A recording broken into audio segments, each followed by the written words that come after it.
ako sa mga mata na puno ng pagdurusa, hinagpis ng pagkawala.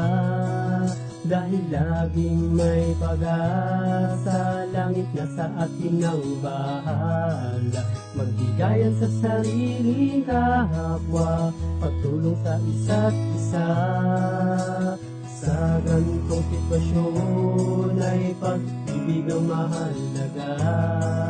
Dahil tayo ay Pinoy, may puso't malasakit sa isa't isa. Pasubok lang ang lahat, ang lahat ng ito.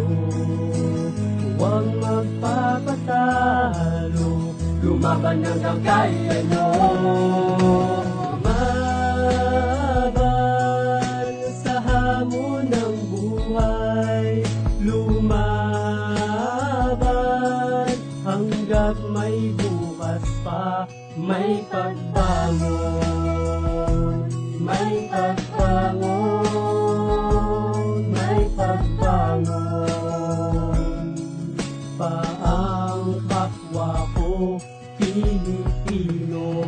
Ilan man dagok ng kalamidad na sa atin dumating, marami man ang nawala at ang iba'y dumadaing sa gantong sitwasyon. Nasusubukan ng katatagan ng bawat Pilipinong tumatangis na sa kawalan. Dahil sa iisang dugo may magagawa sa pag-abot ng simpleng tulong para sa nasalanta. Lumaban, hindi yan nakukuha sa pag-iyak, maniwala sa sariling may pagbangon patiyak. Sa bagong bukas nitong araw, ngingiti rin sa wakas. Kasabay ng bagong bukas ang haplos ng may taas na kunsan ay pilit umaahon lang sa putikan. Magtulungan, huwag magsawa, lagi magbayanihan. Ilan mang buhay pa kayang malalagay sa alanganin, kung dilubyo ang nagalit, sino ang takbuhan natin? Tulad ng bagyo at paglindol, gawa ng kalikasan na maraming sako ng hatid na di inaasahan. Kung minsan ay sobra-sobra ang nagagawang pinsala, dahilan kung bakit nabawasan ang bawat pamilya. Magkasamang lumalaban tayo sa kalamidad, pagkakatulong umaakit sa musmos o may edad. Ano mang lahi magkasangga sa ating iisang bansa, mga bata sa pagtulong meron pang magagawa. Katulad nyo, katulad ko,